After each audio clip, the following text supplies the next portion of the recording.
I'm Shahar Azani, and welcome to this JBS Israel Election Special, coming to you all the way from Jerusalem in Israel, right here at the Jerusalem Press Club. Co-hosting this panel with me is Talia Dekel Fleissig. Talia is the Vice President of the Jerusalem Press Club. Thank you so much, Shahar. This is really exciting, and welcome to everybody to the Jerusalem Press Club at the Torah restaurant. As you can see, we're in the beautiful view of the Old City. By the way, this neighborhood was the first neighborhood built outside of the Old City walls in 1860. Joining us today is Haetzni-Cohen. She is the chairwoman of Sheli, a Zionist NGO, mostly active online, and she writes a column in the leading Israeli newspaper, Israel Hayom. Thank you so much for joining us, Sarah. Thank you for having me. And we also have with us Shmuel Rosner, who's a senior fellow at the Jewish People Policy Institute, also here in Jerusalem. He's also an analyst for Kan TV, which is Israel's public broadcaster. You're also the founder and editor of the data journalism initiative, themamad.com, and maybe you can tell us a little bit about that afterwards, and also write a weekly column for the Jewish Journal and for Ma'ariv in Israel. So thank you for joining us. All true. All true. So we can begin? Yes, let's begin. So I think maybe the first question is how everyone is feeling this morning. Let's start with Sarah. I'm relieved. I was very anxious about these elections. I was very tired also because we're in this circle of elections all over again, and I was very upset with the current or former government, and I was very afraid that the right-wing Israeli public are tired and sarcastic, and and they don't really feel like going and voting. And I was surprised and relieved because of two things. First of all, we have enough seats for having a stable government. So hopefully we won't go to vote again in the next, couple of months. And second, because I feel that there are a lot of troubles and a lot of policies that needs to be changed, and I hope that the coming Prime Minister Benjamin Netanyahu will be clever enough to lead and change these policy issues. Okay, so I do want to make clear that we're taping this a little bit earlier than the results. The final results have been published.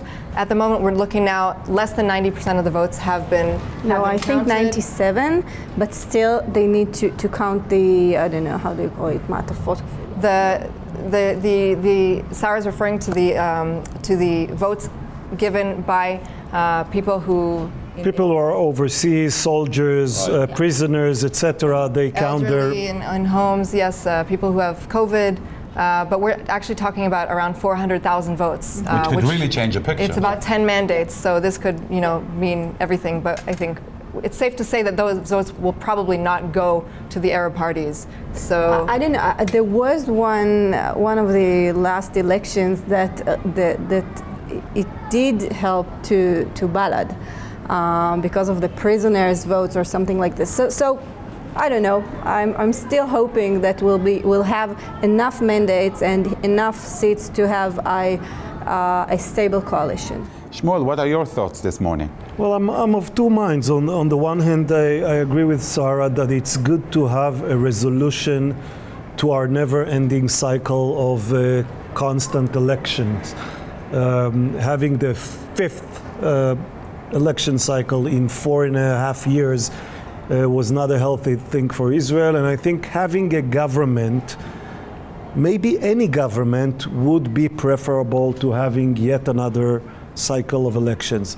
Having said that, the government that is expected to form is probably going to be the most radical right-wing government in Israel's history, which doesn't mean it's bad. It means that it's different. It's different than what we know, and there are many things we don't yet understand about this government. It's government in which the Likud party will be the most leftist member of the coalition. The Haredi parties, the Ultra-Orthodox parties, are currently expected to have 20 seats. Again, we are taping before we know the exact final results, so maybe it will not be 20, but rather 17, but they're going to have a lot of power. And right-wing religious coalition, Tzionut Hadatit, is also gaining power and is going to have a voice in this government. So this is probably the most religious right-wing government in Israel's history. This means something. First and foremost, it means that many Israelis feel alienated from this government, and they should also be taken into account. Half the country didn't vote for this government, and they are afraid. And I think their fear should be addressed in some way by the incoming government. I just want to point out that last night Netanyahu made in his victory speech some remarks that were unfamiliar to us and went more along the lines of what they call in Hebrew mamlachtiyut. Conciliatory and moderate comments. I thought he was doing the right thing. He wants to be the prime minister for everybody. He wants to have a stable government.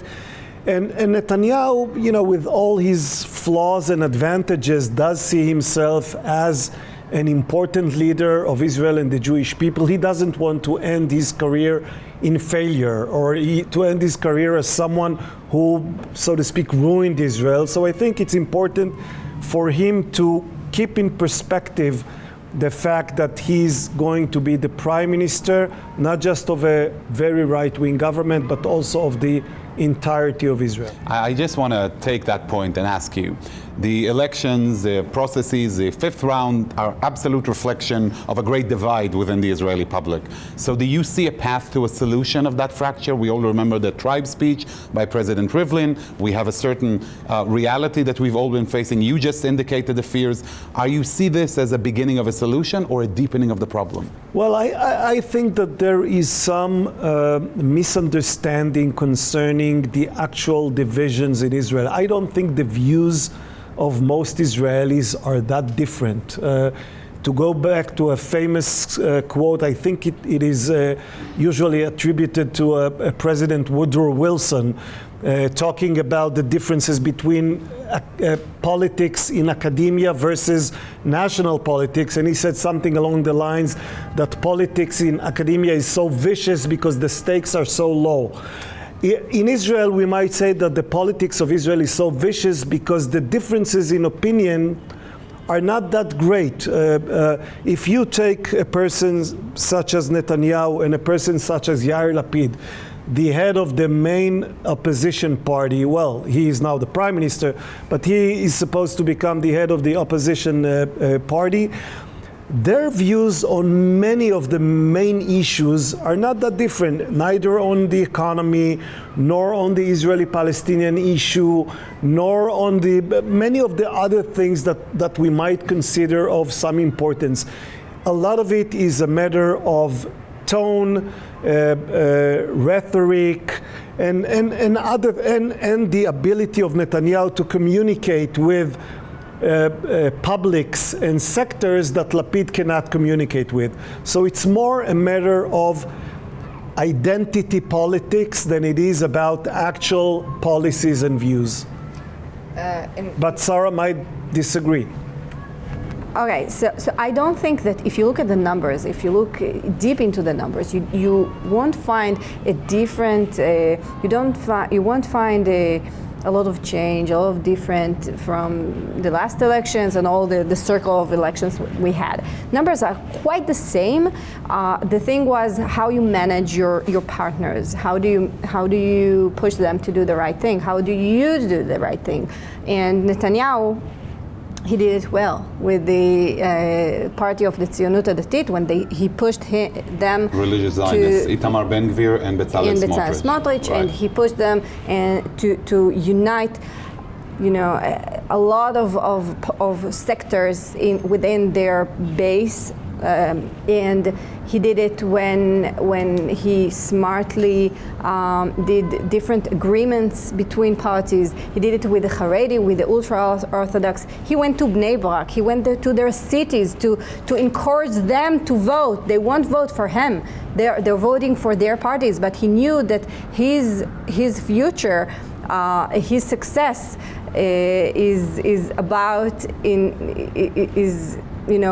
depends on them. So he did it very smartly, and the numbers are quite the same. So I don't exactly agree with the Israeli society's how to say fractured. It's fractured. I don't think. I just think that we need a government. Israeli society, according to you, is not fractured, but Israel Sheli made a huge effort in the events of May 2021 to talk about, to raise the issue of one certain population, which is the Israeli citizens of Israel, and everything that was going on with that. So, given the government that might be ahead of us, how do you think it will deal with certain events in the future, similar events? So that's the point.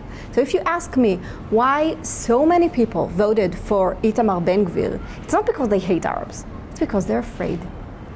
So the issue with these elections and the big, voting for the Tzionut Datit, religious Zionism, the party of Itamar Ben-Gvir and Bezalel Smotrich, is standing right there in May 2021 in the pogroms in Akko, in Lod, in Jerusalem, when Arab neighbors put a sign on Jewish cars and Jewish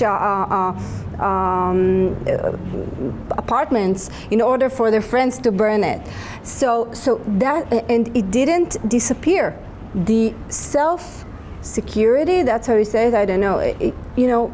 I'm afraid there are streets in Jerusalem. The feeling of security. The feeling of security, the feeling of the individual. I'm afraid to go in in some streets of Jerusalem. Of course, I'm not entering some neighborhoods in Jerusalem, the city where I live. I live in Jerusalem, and it never was. It never was like a heaven. But since May 2021, we feel less secure, and people are afraid, and people want that someone will take care of these problems. And this is one of the missions of the new government will be to strengthen the police, to give answers to this radicalization within the Arab population. And yes, to bring the security back to the streets of Israel. You mentioned fear. I want to take it to you, Shmuel. We have a new player who played on the margin of Israeli politics up until now, Itamar Ben-Gvir, part of the religious Zionist party, and now he's making his debut as a central player in this upcoming coalition. How do you see the reactions in the Jewish world, outside of Israel, from different Jewish communities? I believe it was the Jewish Weekly in London that came out with a big story about Ben-Gvir not being welcome with the politics of hate, etc. How do you see those reactions and the future of the relationship of this government with Jewish communities outside of Israel? Look, the reaction is going to be one of shock and dismay. There's no doubt about it. Many people are afraid of Ben-Gvir. Many people see him as an illegitimate player in politics, as someone who's racist or fascist or whatever names they want to call him. I tend to agree with Sarah. Ben-Gvir is a messenger in these elections. He was not picked by the voters because of the whole package that he proposes. I don't think many of his voters are even aware of his views on Jewish halachic law or on the Third Temple or many of the other issues that he promotes.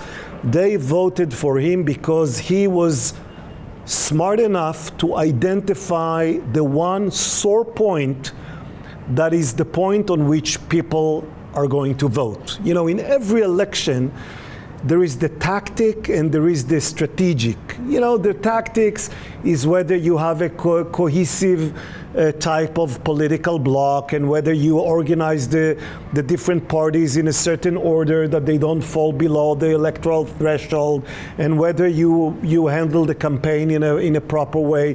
All these are important things and they contribute much to a victory. But above these things, there is the strategy, and I agree that the most important event for this election is the events from a year ago in May 2021, in which mostly Arab Israelis rioted around Israel and pushed Israelis into feeling that law, order, and security from within Israel, this is not the Palestinian problem of, you know, beyond the green line. This is the Palestinian issue within Israel. It's much more threatening. It's much more dramatic. And Israelis were voting for Ben-Gvir because they wanted to send a message to the government: you must deal with this problem first, and all other things can wait. I just want to push a little bit on this issue. Sure. I spoke last night with a young student who is one of the prominent pro-Israel leaders on his Ivy League campus. And he told me quite explicitly that and I understand the considerations you mentioned, but the mere presence of someone like Itamar Ben-Gvir with all of his problematic history and announcements and will make his mission to stand up for Israel much more difficult, not just towards the outside, he told me, but even internally as a person. He's having difficulties realizing that Israel, as he said, is promoting such politics of hate. How do you see such statements? Well, I agree that it's going to complicate the lives of people who try to promote Israel outside of Israel. It's going to make life difficult for people who fight the legitimization of Israel and of people who must fight anti-Semitism and other things. No doubt, Itamar Ben-Gvir is a complication for Israel, and yet voters in Netivot or Eilat or Bat Yam, they don't think about these missionaries who must work in foreign campuses. They think about their own security. And when they fear that Arab Israelis are going to riot again, or when they see that many Arab Israelis have guns, illegal weapons in their homes that they can use freely without the police entering their neighborhoods and confiscating these weapons, they will vote with their guts and with their fears, and not with some distant consideration of Israel's image abroad. And this is what happened. Let's add another element into the potential damage to Israel's image abroad. Could we be looking at annexation back on the table as a result of this government, or a declaration of sovereignty, however? Look, for whatever government, governments tend to step in having promised to do many things. If they are lucky, they achieve 10% of what they vote to do. The margin of the room of maneuver that any government has is quite limited. There is reality, there is the world, the international community, internal pressures, coalition considerations, politics. There are many priorities, budgetary limitations. So talking about annexation now, I don't think it's in the cards. I don't think it's on the table. I think this is just an attempt to make trouble. This Israeli government, the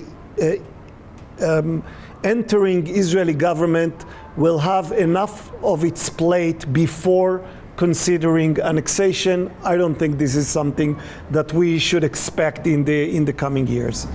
Right. I would like to refer to that because I totally agree. I mean, I'm for I call it sovereignty, but I'm for it. I stood for it, and I'm talking about it in every, ever since I remember myself. But there are a lot of things to do in Judea and Samaria before you declare sovereignty. There are a lot of things to do about law and order, about security, about the Palestinian Authority who funds, who pays salaries to murderers. There are a lot of tools in the box of the upcoming government that it can use before going into these corners of big declarations of sovereignty.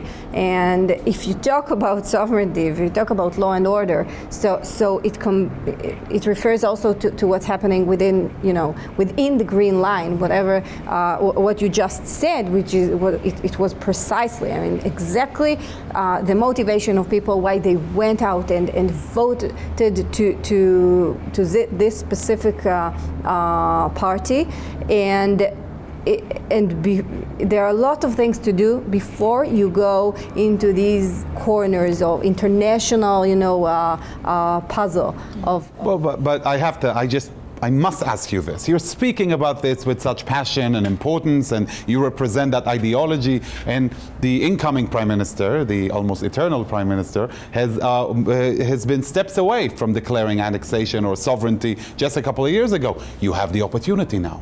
You have a right-wing government. No, we don't. Aren't you? Don't you think that this is the time to do it now? That you don't you have the opportunity. The opportunity was when you had a different presidency, a different government in the U.S. You don't have quite the opposite. So the international terms. Quite the opposite. But as a right-wing government, you don't see this as a ripe opportunity to. There is no opportunity. This opportunity is dead for now. I don't know what will happen in the future, what will happen in the elections overseas in the U.S. But this opportunity for now is dead. And I'm saying that instead of fighting this theoretical fight, there are a lot of tools and a lot of things to do, a lot of steps to take tomorrow morning in Judea and Samaria that this government must take. Shahar, I would love to keep hearing from everybody, but unfortunately, we're out of time. What I will say... One more. I just have to put this one in. You were talking about the inner divisions of the Israeli public. 20% of Israelis are Arabs. The last year has been dubbed as the experiment, the idea that Arabs could participate in the government. Mansour Abbas, who was part of the coalition for the first time. Do you see the results, or what seems to be the quite conclusive results of this election, as a slap in the face to Abbas and his idea of participatory politics from within the Arab parties? Is something that may hamper us in the future in the hope, because at the end of the day you'd like to encourage such participation, and we don't see it happening now, especially with the religious Zionists as part of the coalition. So how do you see that reality vis-a-vis Israel's Arab citizens? I'm not an expert in the Arab society, but from my point of view, Ra'am, the party of Mansour Abbas, got the same, even more seats than it had. So I'm not quite sure that from their position, what you just described it came to a dead end. But I do think that a government in Israel cannot trust only Ra'am. We can't lean on them. We can't lean. Thank you. We can't lean only on them. They can be partners in some civil issues. It's very important in terms of the violence within the Arab society, which is horrible. Economical things, but we can't lean on them. We can't, because we have different dimensions that. To lean on them will be a big threat to this country. I'd say that reality is never as clear-cut as we would like it to be. And in the last year, we saw two conflicting dynamics. We saw, for the first time, participation of an Arab party in the coalition, and this was a positive move and an encouraging move in many ways. And on the other hand, we also saw the riots that we also mentioned. And you must take these two things into account together. The Israeli public got confused. What do the Arab parties want? What do Arab Israelis want? Do they want to riot, or do they want participation, integration? Until there is a clear answer from Arab voters and Arab leaders on these questions, Jewish Israelis will be apprehensive to go the extra mile and let Arab movements participate in making the most important decisions concerning Israeli policies. All very important points, and if anybody out there listening wants to continue the conversation with Shmuel Rosner or Sarah Haetzni-Cohen, you're welcome to reach out to the Jerusalem Press Club for more valuable insight. Thank you so much for your time and insights and wisdom. This is definitely a fascinating morning in Israel, but it seems that almost every morning in Israel seems to have some fascination in it. Definitely. And with us, we have advocate Michal Cotler-Wunsh. She was Senior Policy and Strategy Advisor, former member of Knesset 2020-2021 for the Blue and White Party, served on a number of committees, including chair on the subcommittee on Israel-Diaspora Relations. We're going to have a lot to discuss. And as member of the Foreign Affairs and Defense Committee and Constitution, Law and Justice Committee. And we also have, to my right, Dr. Emmanuel Navon, an expert in foreign policy at Tel Aviv University and the Reichman University, formerly the IDC, senior fellow at the Jerusalem Institute for Strategy and Security, as well as the Kohelet Policy Forum. And you're also the author of the book, The Star and the Scepter, A Diplomatic History of Israel. So thank you for joining us. My pleasure. So where do we begin? We don't necessarily know the final results of the elections. But we can definitely ask, how are you this morning? Yes. You know, I always start my morning with exercise. So after my exercise, I'm fine. I'm fine now. And how are you? What's your feeling the morning after the election, seeing the direction that the Israeli political system is headed? Look, on the one hand, finally, we do have a clear-cut result after 4 consecutive elections that led basically to a stalemate. So on the one hand, this is a welcome result because we're finally going to have a government, so hopefully. On the other hand, I must say, concerned by the result because it's the first time in the history of the country, basically, that Likud is going to form such a radical government with extremist parties and not a center-right government. And I'm concerned because the allies of Netanyahu, such as Bezalel Smotrich and Itamar Ben-Gvir, are radicals, that he's going to have in his coalition also the Orthodox parties who also already won the finance ministry, for example, who are going to refuse to make any reforms in the educational system about mandatory learning of math and English, for example. And, of course, the fact that Netanyahu, and this has been said by his partners during the campaign, is going to use this majority to promote tailor-made legislation to try and stop his trial and completely change the balance of power, the separation of powers in Israel. One last word. You mentioned that I'm at the Kohelet Policy Forum. I do believe that in the 1990s, the Supreme Court created a lack of balance in the separation of powers by giving too much power to the court and to legal advisors. But what this upcoming coalition is trying to do is not to create some kind of balance, but to replace an imbalance by another one, by subduing the courts and the judicial system to the executive, and by basically canceling judicial review. That is very dangerous. So I'm concerned by this. As I said, on the one hand, I'm glad that we finally have a government, but I'm really not excited at all about the way it's going to look like. So I want to offer actually maybe a bit of a different perspective on that, and I say just remind us where we're sitting in the miracle that is the nearly 75-year-old state of Israel, to which an indigenous people returned after millennia of exile and persecution, committed to equality. That is the Declaration of Independence. I believe very deeply that, and I actually entered at what I believe is a point or intersection of real challenge, both in terms of, or all three, in terms of Israel's internal resiliency between Jews and Arabs, between ultra-Orthodox and secular, between Israel and global Jewry and that incredibly important relationship as a nation state, and in terms of Israel's standing in the international arena, in terms of international law and so forth.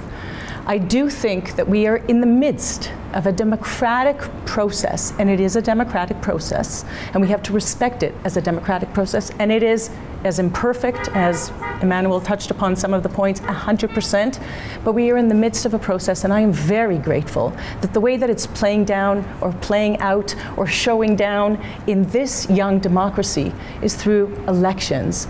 Granted, 5 elections in 3.5 years were not pleasant for any of us, and the instability that ensued on every level, in particular during COVID, a global pandemic, were very difficult. But I do think that we are still in the midst of a process, a very important one, and we have to keep the understanding that it is those foundational values upon which this country were founded, i.e. liberal values and Zionist values, and the intersection between them that keep us going ahead into I don't know yet what the next government will look like. I very much hope that it'll look like something that's much more balanced than the continued attempt to balance the imbalance of power with diminishing the power of yet another power, in this case, the Knesset. But what it's important to relate to what Emmanuel just said, and I wonder how you feel about this. The idea of having an extremist coalition or perceived extremist. You're a maven on Israel diaspora relations. You know the concern some of the Jewish communities have out there vis-a-vis such coalition. So first of all, I want to be very clear that we don't know what the coalition will look like yet. In my but religious Zionists have come out very prominent. So I'll say very clearly, in my best case scenario, we would be headed to a coalition based on ideas, on shared ideas, not on who we are for or against, but rather what binds us together. In my perfect world, this is the perfect opportunity for a unity government that would give representation and actually a reflection of what I know is the majority moderates of this country.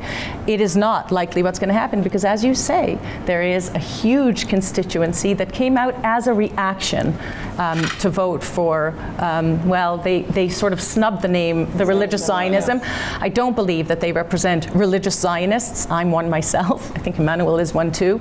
And I think that that is part and parcel for the challenge that we face.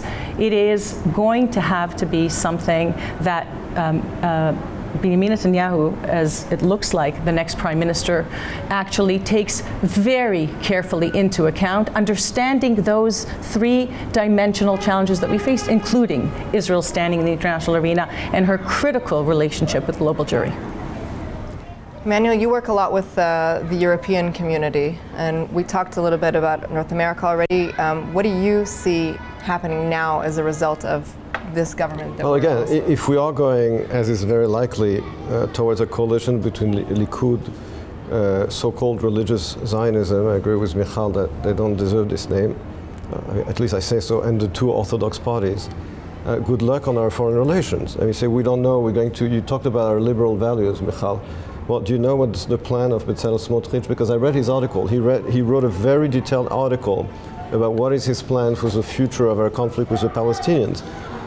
It's a very long article. I read it very carefully, and he says very clearly he wants to establish an apartheid regime, annexing all the territory without granting citizenship to the Arabs. He said they will not get citizenship, they will not vote, but we will annex the territory. Now, I do a lot of work like you do, Michal, of what we call in Hebrew asbara, of trying to explain Israel, making Israel's case in the foreign arena, especially in Europe.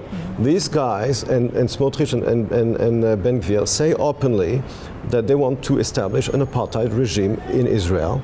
And they say it very openly. That's their plan. Now, will Netanyahu let it happen? The problem here is that Netanyahu himself is a very cautious person.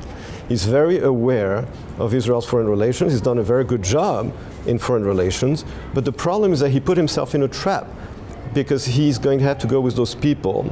I claim that his main concern today is to try and stop his trial with this telemed legislation, which he can only do with them. And he won't have a choice. And believe me that both Bezalel Smotrich and especially Itamar Ben-Gvir have already proven that they really don't care about Netanyahu, they care about themselves. They won't have no problem embarrassing Israel. And we have a very big problem here, because on the one hand, Netanyahu is aware of the fact that such a coalition is going to be a huge problem for Israel's foreign relations. But on the other hand, his main concern, his only concern, I would say even today, is his trial, and he will go with them anyways. So we have a big problem. There is, though, another issue that Netanyahu has, been priding himself over the last decade or so of being the leader of this issue, and that's the Iran deal, or the not Iran deal at the moment. Could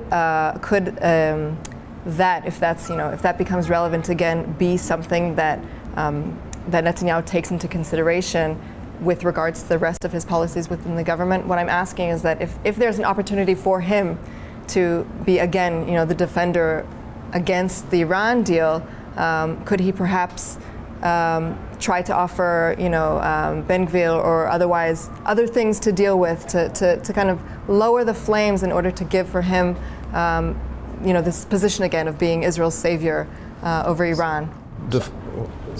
No, the fact that he thinks that he's a savior is that way. That's what he's been saying. But the fact is that today, in 2022, almost 23, Iran is already a threshold country. I mean, it's already a nuclear country. We have to understand we're not in 2015 anymore when the JCPOA was signed. Okay, when Netanyahu went to Congress in March 2015, right before the Israeli election at the time, and spoke against the deal, he failed to convince Congress with a two-thirds majority to vote against the deal, and he failed to block the agreement. The agreement was signed. He managed to convince President Trump to pull out of the deal, but this actually brought Iran closer to the bomb because there were no restrictions anymore on its nuclear program. So we're already past that stage, Talia. Iran is already a nuclear country. So I just wanted to add to that. We're certainly not in 2015 anymore. We're in 2022, and a couple of other things have shifted in the world around us. And I actually think that it brings a tremendous responsibility to do a continuation of what actually maybe at the time would have been, sort of pulling the mask off of the double standard hypocrisy. Is much easier today to hold countries to account and institutions mandated to uphold, promote, and protect this international rules-based order, which is collapsing all around us. And I don't need to give examples here. So I don't just think that it's Iran, and I think that the understanding that utilizing international law and actually rising from the docket of the accused, which, as you know, and I would be remiss if I didn't mention it right here and right now, the case of two deceased soldiers, Hadar Goldin and Oron Shaul, and two Israeli civilians, Avera Mengistu and Nishama Sayed, actually representing the widest cross-section of our society of what Israel is. At the end of the day, the understanding that this is an opportunity to rise from the docket of the accused, to utilize and salvage what's left of that international rules-based order in the understanding that it's not just about Iran, and it's certainly not just about its pursuit of nuclear or ballistic capabilities, but about the imperative to hold it to account for the gross human rights violations that are ongoing, as we all know. And I do think that they intersect with a little bit of what Emmanuel touched upon, and that is, there's been this constant war that was waged on the state of Israel, I believe, after a series of conventional wars were lost right around 1973, whether it was and post the 3 no's of Khartoum, and here I'll get to some good news where I believe we should touch upon even in this constellation, and that recognition was that conventional warfare cannot actually defeat the state of Israel, and therefore the weaponization of international law and the institutions and organizations created and mandated to uphold, promote, and protect that rules-based order,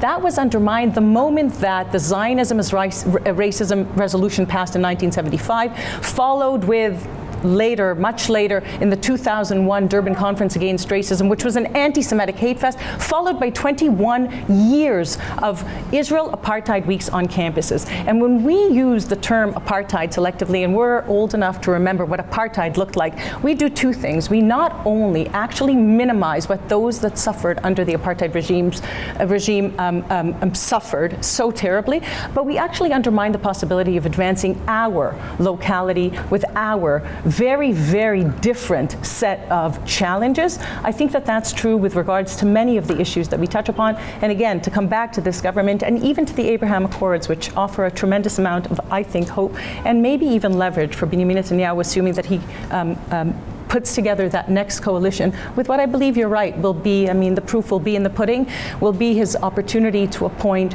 different people that speak a different language, not only internally, but to global jury and to the international community. So I can think of Likud members that would serve in those roles to be very clear on what it is that the State of Israel will be leading in what hopefully will be, for stable years. Michal, I've been fighting a lot, and I still fight a lot of people who use the word apartheid, all those radical organizations. I just published an article against 5 foreign European foreign ministers who use the word apartheid to dismantle the claim, to fight it.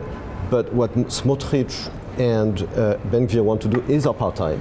It is. I'm not going to talk about theoretical, right? No, but it's not theoretical. They are now going to be in the government. Right. So that's what we're going to have to deal with. You mentioned the Abraham Accords. When Netanyahu, the only reason why those accords were made possible is because Netanyahu committed. He committed to the Trump administration, to the UAE, and to Morocco, not to proceed with the annexation plan. Now, he has people in his government who are annexationists, but who don't want to give citizenship.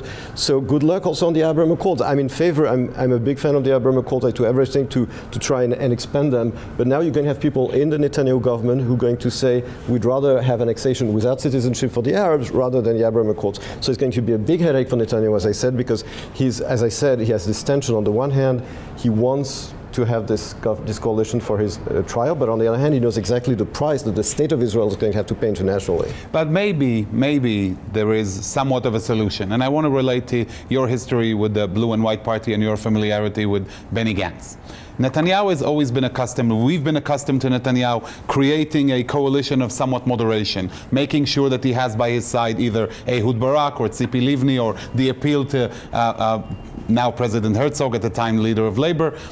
Is there a chance that we may see, in your opinion, Benny Gantz and his party as part of this coalition, maybe to counteract some of potential influences that may come from the direction of the religious Zionists? And would you advise this to him, given the history that he was promised to be a rotational prime minister and that kind of went down the drain? So I'll say something. First of all, my own sort of decisions, and it affected my own decisions in the past, because I do believe that when you speak in the name of unity and healing rifts and reconciliation, then you have to be consistent about those mottos, that mantra. They have meaning, and you have to create the vision that leads forward. I would very much, including a public call this morning, would very much hope that all of the bans and just not Bibi mantras will actually fall by the wayside, with a very clear understanding that actually those that call for unity and reconciliation and healing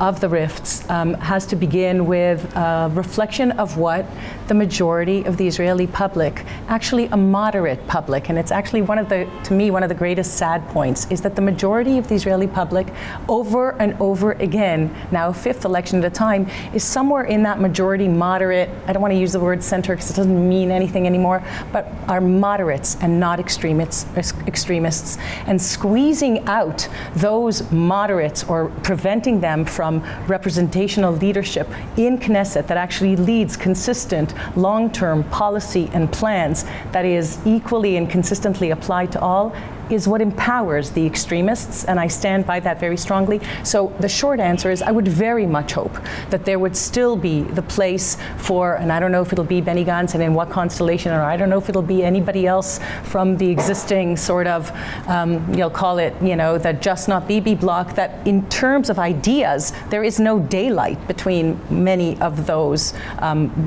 parties and individuals serving in them. The likelihood of it happening is quite small, because there have been all kinds of sort of promises made that because of somebody said yesterday, because of the short time between elections, politicians can't anymore afford to lie in the public, forgetting. That's not the way that I hope that will undo the damage, but yeah. Emmanuel, I see you here shaking your head quite a bit, so let's hear what you have to say on the issue. There is a 65 majority for Netanyahu. The chances of him today to behave the way he did in the past, you said it rightly, in the past, he would always form coalition with moderates. Right. Always. It's not the same Netanyahu today. Netanyahu was indicted in 2020. He cares only about trying to stop his trial, okay? it's not the same Netanyahu. And therefore, it's just not going to happen. Why? After 5 elections, where, as far as he's concerned, he's finally getting his dream coalition with extremists, should he go for a unity government?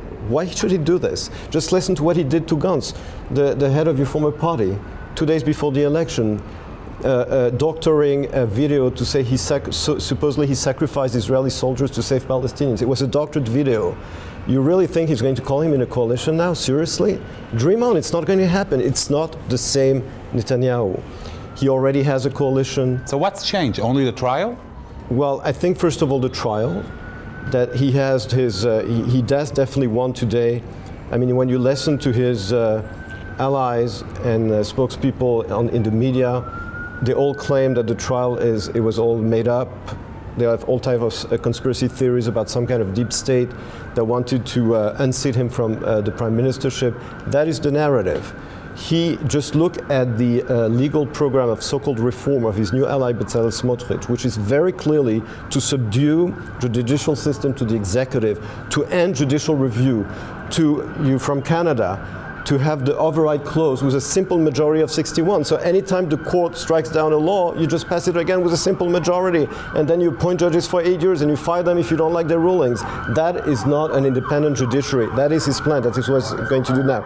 With the trial, he has this obsession of trying to legislate with tailor-made legislation to try and stop his trial. That is very clear.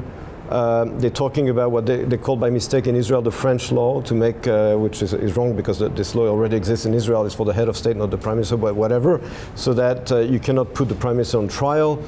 Ben Gvir said we're going to pass this law retroactively. Retroactively, he said it. So he has now the coalition he wanted to stop his trial. Why should he trade it for a coalition with guns? For something else. He's not going to do it. It's not the same Netanyahu. Netanyahu 2022 is not Netanyahu of the past. He used to be restrained and cautious. Today he's unbound and, in my opinion, dangerous because of that. So it's just not going to happen. And even if theoretically he would say now to Ben Gvir and Smotrich, you know what, instead of you I'm going to take Benny Gantz. First of all, there was already an experiment. I don't have to tell you because you were in this coalition. There was a coalition with Benny Gantz, and then he broke the agreement by blocking the passing of a budget. So Benny Gantz already has been betrayed by Netanyahu. Why would he do it again? And so I don't believe it's going to happen because that's not what Netanyahu wants to do right now.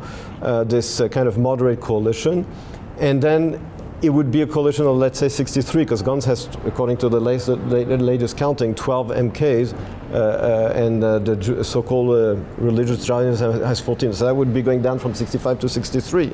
And we remember exactly how this coalition worked in the fact. That's not what his agenda is about today, unfortunately. I hear great disappointment, but I want to ask you, Emmanuel, are you disappointed with Netanyahu and the coalition, or all of the facts that you're mentioning now have been explicit in the face of the Israeli public? The Israeli public is very much aware of the trial. They're very much aware, like you indicated, about Smotrich plan and Ben Gvir. Shouldn't we respect the choice made by the people? No, but you're disappointed. I think that in a democracy you're allowed to disagree, to accept the decision of the majority, and to be allowed to say, I don't agree with it, but I accept it. I think this is still part of our democracy, even though I'm very concerned about what our democracy is going to look like if and when Netanyahu passes this type of legislation, which would end judicial independence. By the way, the reason why Netanyahu is currently at 65 is because two parties in the anti-Netanyahu camp did not pass the threshold. Otherwise, he would be at 60-61. Don't forget that.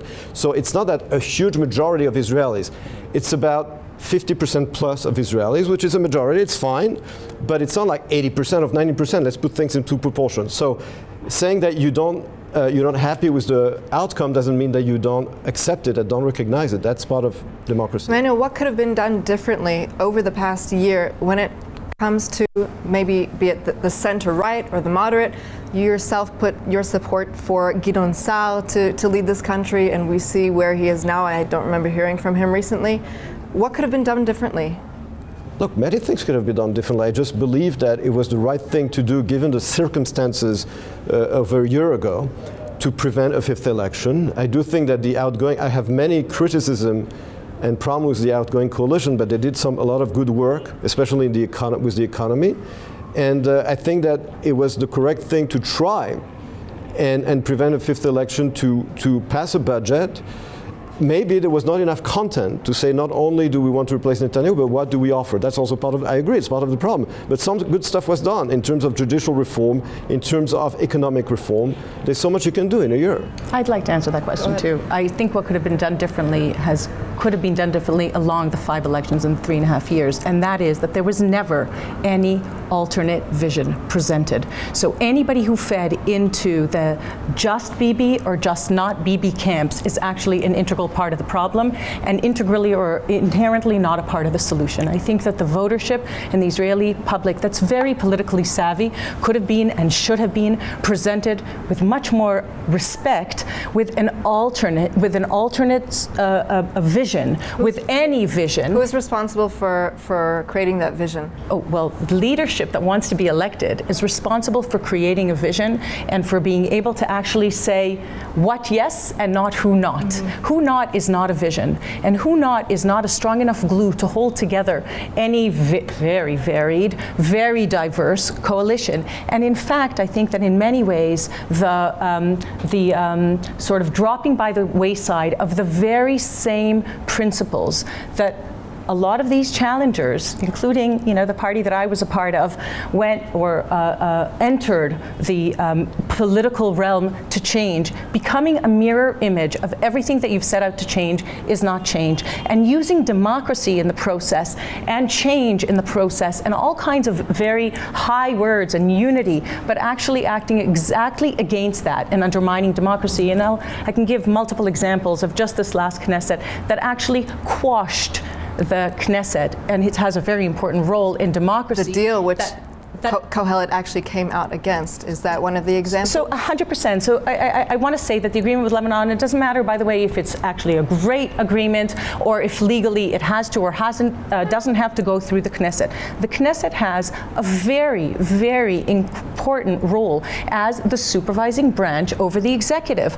and squashing it to non-existent over the course of the year, and that's just one example. I have to be very, very honest. I totally agree with you. Is not a way to balance out, and I think that was the greatest fault, if you would ask me what happened over the last year that actually undermined the possibility of that coalition government. It might have been good and it might have been able to do good things, but you cannot, in the name of democracy, actually squash democracy or quash democracy, especially when you know that the imbalance of power, and there's an inherent tension between the branches of power in a democracy, absolutely. But the way to take back the I'd say the influence or the ability to influence from the judicial branch is not by squashing what's known as the legislative branch, especially in its role as the supervisor over the executive. Shahar, we're almost out of time, but I think we need to have at least one more question on foreign policy, considering our audience. You talked about Netanyahu's headaches. And we have viewers that are concerned about what's going on in Europe, which clearly nothing's changing on the ground. Netanyahu still has to make, now it's the first time for him to be presented with this decision as the executive, what to do about Ukraine with Russia on our Syrian border. So what do you think he's going to be able to do, and what would you recommend? I think that it is both a huge embarrassment and a mistake. It was, from his point of view, never to say a word against Russia, never to condemn this very clear act of unprovoked aggression. Now, I understand that in foreign policy, I wrote a lot of books on foreign policy. There's such a thing as natural interest and realpolitik. It doesn't always work with your moral values, and you have to find a balance. But here, there was no balance at all. He didn't say a word against Russia. And I think that you can definitely keep your freedom of action. He being the previous head prime of the minister. opposition. And as head of the opposition, he didn't say a word against Russia. And his supporters on the social media were all very supportive of Russia, saying Putin, you cannot criticize Putin. Just look at the social media. All his supporters on the social media were against Ukraine. I think that I know that you have the statistics to back that up. No, but I'm telling you, look at the social media. His supporters were all, his most vocal supporters and his trolls were supportive of Russia, including his son, by the way, who tweeted in Russian to say, don't believe that this is what the Israelis believe, we're always Russia at the beginning of the war. His son, Yair Netanyahu. I'm not making it up, okay? Now, if, as is likely, he becomes prime minister again, I think he'll have to make a very clear statement. There is today a very clear coalition of free countries, of Western countries against Russia. Make a statement and arm Ukraine, or just I didn't say necessarily arm Ukraine, but I think that he has today to realize that there is a very clear coalition of Western countries, of free countries from the United States, Europe, Canada, Australia, Japan, against this act of aggression. It doesn't mean necessarily arming Ukraine with heavy weapons, but it means finally making a statement against Russia, something that he hasn't done until now as head of the opposition. So I'll just say I don't think that a leader of the opposition should be held to account for not making a statement that would Instead of the opposition, he has to make his statement. But that's the prime minister's role. So I think when it comes to foreign policy, it's probably responsible of the leader of an opposition not to agree or disagree with the prime minister who's leading the foreign policy. But that's he had no problem doing it on the Lebanon deal. I just want to. He had no problem doing it on the Lebanon deal. I just want to say where I think that the understanding of what's happened with Russia is an opportunity through the lens of human rights and international law, and I touched upon it a little bit before. I think that there is not only an opportunity but an obligation and an incredible resource that is the lens of human rights that hasn't been utilized for the state of Israel to rise from the docket of the accused. I referred to it before. I believe that even the use of the word hasbara, meaning you have to explain all the time, is something that's been holding us back to a fault, because I do believe that the state of Israel upholds international law, respects international law, and is committed to upholding human rights. I do think that there is an opportunity, including with Russia, to relate to what has happened through that lens. I don't know what the implications will be, should be, in terms of what the state of Israel will be able to afford. It may be that what it affords is defensive measures for the civilians, and I know that it already has done that. It may be more of that.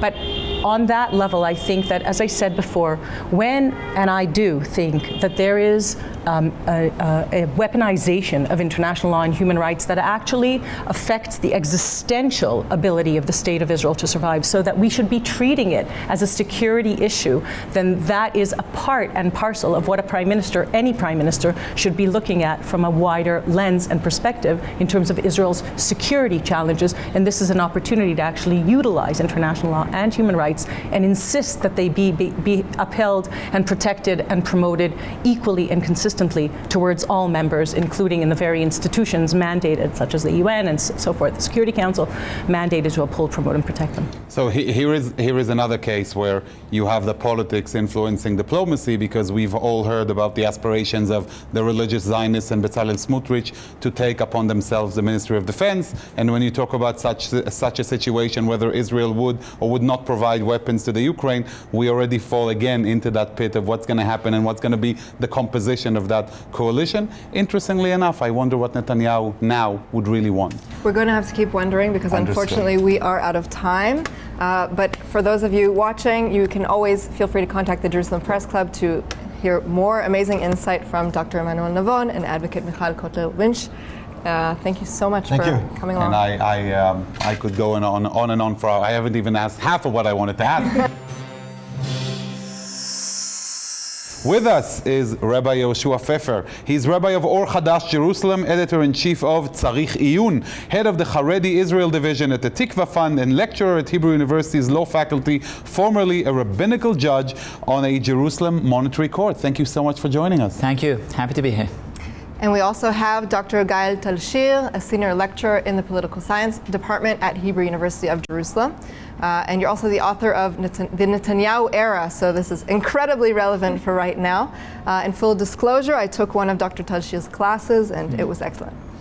So let's begin. I think the first thing that we need to say is that at the time of the recording of this conversation, the results aren't final, but we are looking at quite, I think, an indicative picture of So how are you feeling this morning? Take a few minutes to share your thoughts with us this morning.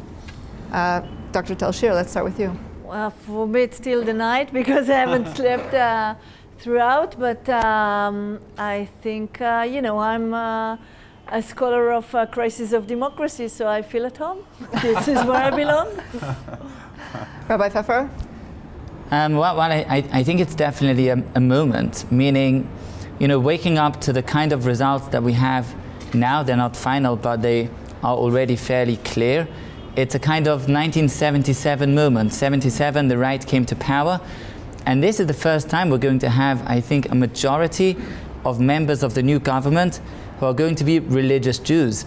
Jews who are wearing the religious skull caps, the kippot.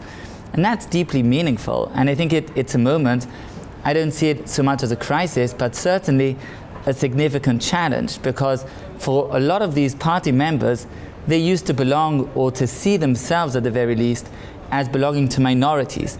The Haredi minorities, some of the religious Zionists are also part of a kind of minority mindset.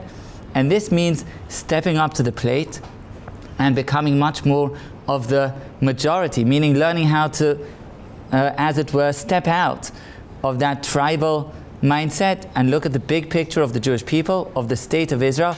I think it's going to be a big challenge, and certainly very, very interesting to see ahead how this is going to play out. But it's definitely a moment, and I'm happy to be around. It's a real moment. Rabbi Pfeffer, is it a bigger moment than having a prime minister with a skull cap, with a kippah, that we had in Naftali Bennett? That's a nice question. I think that the prime minister with a skull cap was a symbol. It was a symbol. He had a symbolic skull cap, but that's not really what he represented. He was a prime minister of a coalition that was not a very religious coalition. It was mainly left or center left. It wasn't a moment of, wow, the religious, shall the religious inherit the earth? This is a moment like that, and I think it's also a calling. It's a calling for responsibility, and let's see if that calling is going to be answered. I want to follow up and say that I think identity actually symbolizes also ideology, and I want to disagree and agree in two different ways. To disagree and to say that the Likud was always the party, the ruling party of those who see themselves as the disadvantaged minority, be them the Masurti, be them the settlers, be them the Russian immigrants, be them the revisionists. All along, that was the main purpose of the Likud, to be a ruling party of these different minorities. I don't think this is something new. As for religion, I do believe that this is not a coincidence that you chose to bring this to light, because I think this election struggle was about identities, and identities as ideologies. And I think the one thing that was very clear for all the coalition partners, the next coalition partners, is their vision of Judaism as religion and not so much as secular national identity, which was the way the establishers of the State of Israel so the character of the state. So I do think it is an ideological moment, as you call it, but maybe a transformative moment in which at least half of the citizens of Israel, and half of them are not Jewish, feel very, very uncomfortable with being part of this Jewish state. Gail, I just want to push a little bit about this, because you mentioned ideologies, identity politics, and here I am thinking that this election was all about to Bibi or not to Bibi.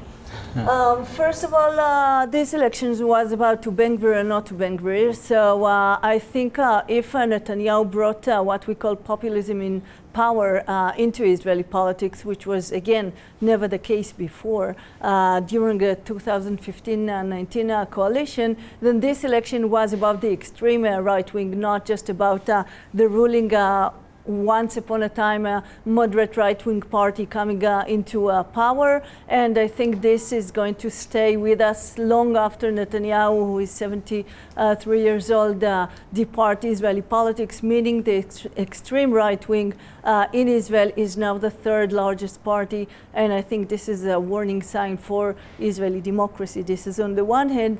On the other hand, that's the ideological struggle between the two components which make Israeli identity, meaning Jewish and democratic. So if for the last 50 years the major cleavage was your views upon the Israeli-Palestinian conflict, this is no longer the case. It's not been the case since at least 2013. So the major cleavage now is an identity cleavage between Jewishness and Israeliness, and the relationships between being a Jewish state and a democratic state, two visions of what it means to be a democracy, two visions of what it means to be a Jewish state and democratic state, and I think this is what was at stake, and I think democracy produced its likely toll on Israeli democracy, and this is what we've seen today. Just to put a word in, because that's why you're here. well, thank you. No, but also to agree and to disagree. I don't agree with the framing around the extreme right wing. I do not think that was the framing for these elections. And in fact, I dwell among many religious individuals, and a lot of them have discomfort with the more radical wings, with the Ben Gvir phenomenon, with a more confrontational approach that he represents. We'll see how he actually operates once he gets in. But I think that I would agree that the framing of the choice that a lot of people made, and it was a choice between blocks, it wasn't even parties, it was really a choice between blocks, was a Jewish state versus a state that was democratic and highlighted less the Jewish aspect. There was a lot of fear because of the previous government that was able to take steps, again, small, but still concrete and significant, to have a state that is more a state of all its citizens rather than a clearly and demonstrably Jewish state. And this is what I think tipped the balance of these elections. That was the decision, and I agree on that. And whether that's a threat to democracy or not, I think we can fight that out. I don't see that as a threat to Israel's democracy, but time will tell. Rabbi Pfeffer, you mentioned the mahapach, the idea of a significant change that's happening. And I want to ask you, it seems that the ultra-Orthodox parties have significantly cemented their power, reaching almost the unprecedented number of 20 members of Knesset in this potential coming coalition, again, pending final numbers. What are your thoughts with regards to this reality?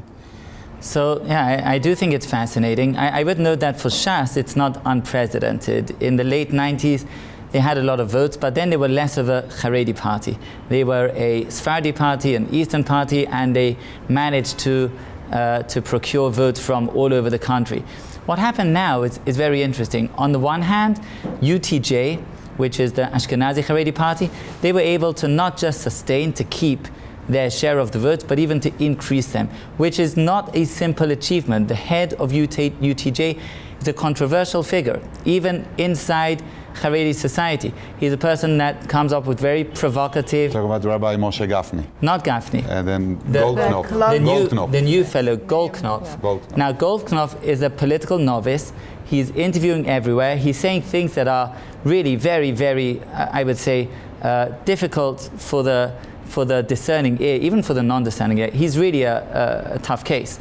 And there was an expectation that they would lose votes, and they didn't. And that shows that their base is strong. People are still voting, both because of their Haredi identity, because of listening to the rabbis, and because they believe that as a part of the bloc, UTJ still has value.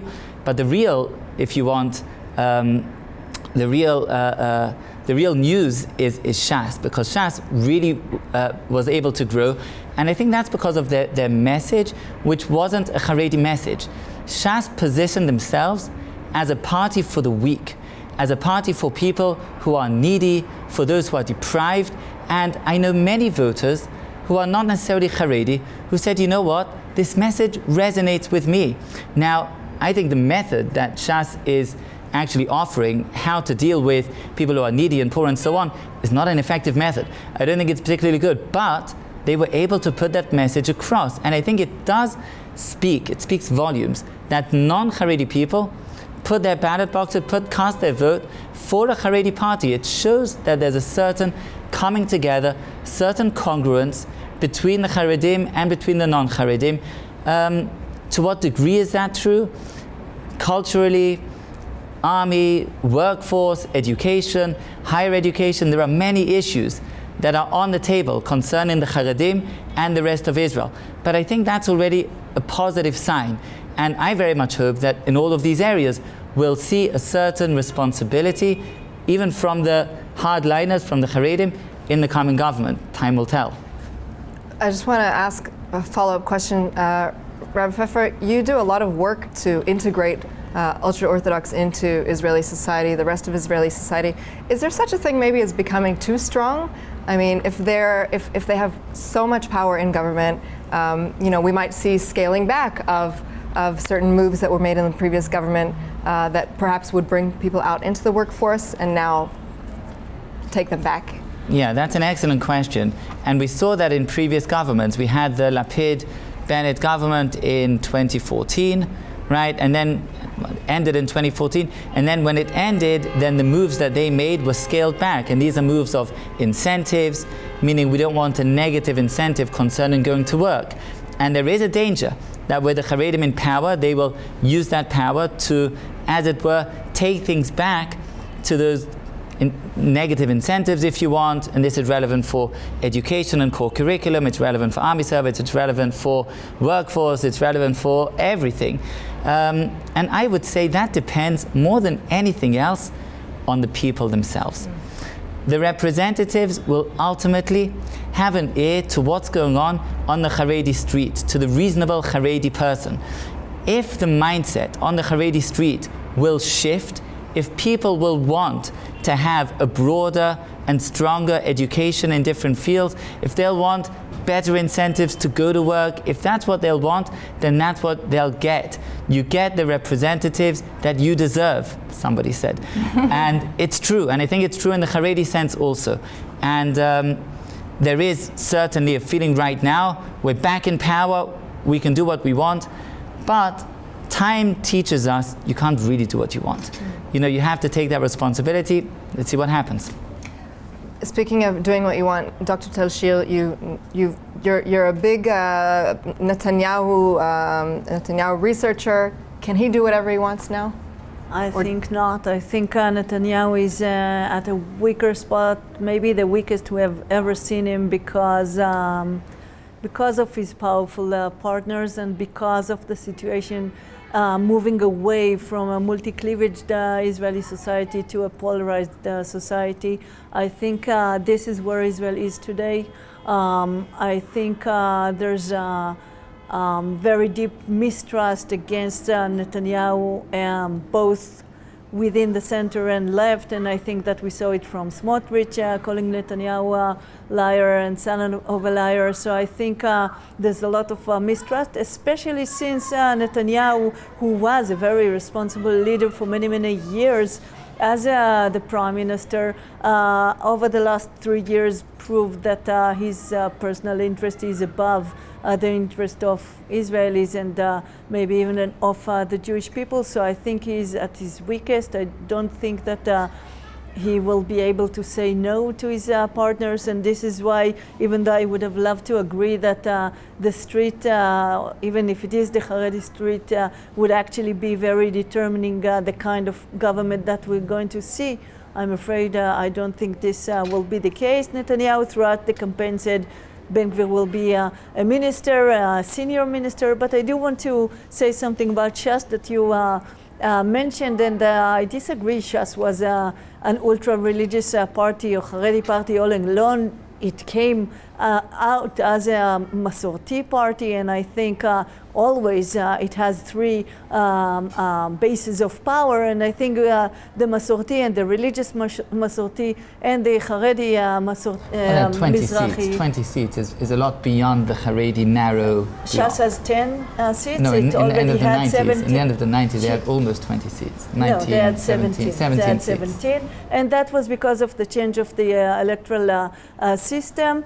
But I do think that what we see is a change of heart of the Ashkenazi ultra-Orthodox, because if you ask Gafni why do they belong to the right, he will say because this is where the Masorti people are. So it's the first time over the last year or so that the Haredi are actually seeing the Masorti as part of the broader Jewish religious community, and I think this is a major struggle within the Jewish communities as to who is leading, and the Masorti was supposed to be the more moderate part of it, part of them voted Ben Gvir, and the others are going with Shas with its more ultra-Orthodox powers. So I think that if Masorti always represented in Israeli society being more moderate, being more pro-compromise, I think this is not the case today, and this is why it is much more polarized society than it used to be just 10 years ago. You mentioned Netanyahu at his weakness, and I want to ask you about the potential of Netanyahu going forward with significant reforms in the legal system based on the agenda as it was manifested by the religious Zionists, and in addition, might that reform include his own personal affairs? Netanyahu is very careful to make his partners suggest and lead those dramatic changes that he needs in order for his own trial to be altered or somehow cancelled or just deferred. But this is exactly what Netanyahu wanted. He wanted to have the best conditions to change not just the judicial system but the checks and balances of Israeli democracy. And if you look very carefully about the law and justice plan presented by Smotrich, and you ask Yariv Levin, Ohana,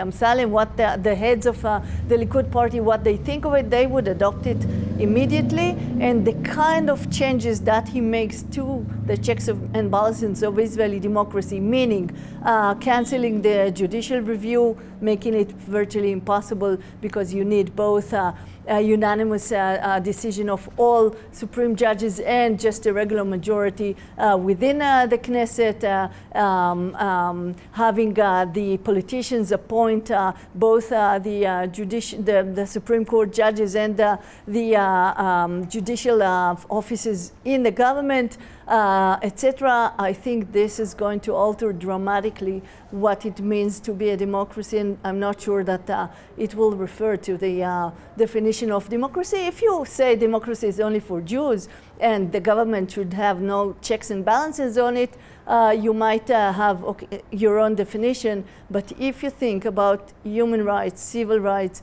as the key to democracy, and you think about minorities as key to a case taste of how democracy treats its own citizens. If you talk about the Jewish state, you don't even speak about 21% who are non-Jews, and you certainly don't think about the seculars who are part of this state. So I think this is going to be a very major thing to watch, because Netanyahu is just a latecomer to this deep concerns of the settlers, the ultra-Orthodox, the anti-constitutionalists, etc., that want a deep change in the way that Israeli democracy's checks and balances actually act. Rabbi Pfeffer, could this be the Mahapach you're referring to? Well, I would make several comments on this. We would have time for several. Let me just make two comments. Okay, so one comment would be that since Dekel Torah was founded, UTJ is made up of two parties. One of them is Agudat Israel, which is the traditional party since the 1920s, and the new party, which is the Litaim, the Litvish so-called sector, which is Dekel Torah. Now, Dekel Torah was founded more than 3 decades ago. From the beginning, the leader then, Rav Shach, who was this mythological leader, he said, we're going with the right. But my partner to my right, a little bit to my left, but in this case to my right, my partner to my right is correct. From then, Rav Shach said we go with the right, but the reason why was because the people on the right are more respectful of religion, they're more traditional, they're more Masorti, and that's why we go with the right. What's interesting today is that in today's UTJ, and even Gafni, who himself has left-wing sentiments, and he said so in the past, but today, and I think this is a reflection of the Haredi street, the party representatives are all speaking right-wing language. Not just, oh, they're more religious, but also concerning the legal system, also concerning national security, also concerning different arrangements of religion and state that they didn't used to speak about. But not economics. Economics, well, the Israeli right is a little bit anomalous on that. That on economics, it's, Netanyahu is a right-winger on economics, and he was able to actually implement his policies, but only as the finance minister in 2002. As prime minister, he's never really been successful or even attempted. But just to follow up, I think Hey, I'm in the middle. Hey, okay, go ahead. Let me just finish. So that's one point. But I think the other point, and I think this is an interesting point, in contrast with what was said, is that I think the Haredim, they are in their kind of natural disposition, they don't have the kind of radical nature that is being pointed at in the Ben Gvirs and his different partners. The Haredim were never in that camp, as it were. They were never the confrontationalist. They were never the ones to say, oh, we have to stick it to the Arabs. That's not their kind of internal motion. And I think that actually the entry of Haredim into the big-time politics, okay, they're not in their small-time politics anymore, meaning let's give money to the yeshivot, let's help out the koilelim and the Torah studies and the Hasidic courts. Now they're playing with the big boys. I think that could actually have a moderating influence on the current government, because there are no Ben Gvirs. In fact, the rabbis of UTJ and Shas, they often spoke very strongly against Ben Gvir and against his aptitude and his approach. And therefore I think it will be very interesting to see the delicate balance and the compromises that this new government is going to find on these types of issues. Economics is also interesting, but these elections were not about economics, for better or for worse. I would say that this is the national moment of the Ultra-Orthodox in a way, and it coincides with what you've just said. But I think if you listened very carefully to what Goldknopf said in his victory speech yesterday, he pointed out that the Ultra-Orthodox would go hand in hand with the settlers, and I think this is a great, great change from the tradition of the Ashkenazi Ultra-Orthodox, and I think this is the cementing the right-wing bloc around the discourse that came from Yesha and the settlements, and I think this is the main narrative coming from this right-wing government. So I don't think the moderation and the wanting to compromise would be the leading spirit. I agree with you, but remember that Ben Gvir comes with Smotrich. Smotrich is fundamentalist on his own religious nationalist terms, and I think there is a radicalization of how you look at the religion-state situation, especially that they want to show that the coalition of change is going now to be countered with a different model, which is going to be much more... Which is what they promised their voters. But I would say that the Haredim, if you give them one word definition, there's a few words you could use, but they're very pragmatic. They're pragmatic people. They're not people who live in some seventh heaven. They live here, they're very pragmatic. And the settlements, listen, they need places to live. Don't forget the Haredim, without any ideology, became major settlers in places like Kiryat Sefer, Beitar Illit. All of these are major settlements without any ideology, just because they needed somewhere to live. Yeah, but and now therefore, the ideology is added. The reality creates also an ideology. This is true. Right, but there are 4 million Palestinians under our occupation, which is part of this. Again, they don't see it like that, but yes. But here is a thought that Herzog, Livni, and Ehud Barak were replaced by Aryeh Deri, which is an interesting thought, because even according to some people within the cabinet, Aryeh Deri has always been somewhat of a moderating force when it came to different political and diplomatic endeavors. So Correct. That would be a great summary of what you both just mentioned. I know we're out of time. I just had one last question about the left, because I think we haven't spent enough time on it. Meretz probably won't pass the voting threshold.